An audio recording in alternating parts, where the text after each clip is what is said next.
要去越南做生意發展嘅朋友，呢條視頻認真聽一聽，因為今期呢，柬埔寨非常之多園區呢就清數，所以有大量當地嘅一啲黑惡分子啦，而家呢就清咗去越南，非常之多。博主講過，南哥呢亦都經過小道消息去證實啦，係非常之多，而家呢遊咗過去越南。咁大家如果過去做生意又好啦，過去旅遊又好啦，你一定要小心一啲陌生人。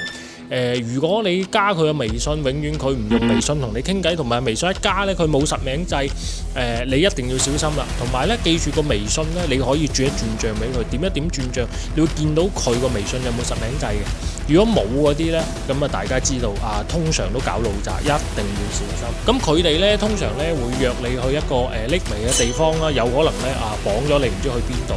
所以呢，去旅遊又好，你去做生意又好，去邊度都好，你真係要有一啲自己人去帶住你，保證翻你自己嘅人身安全，即係呢個係好關鍵。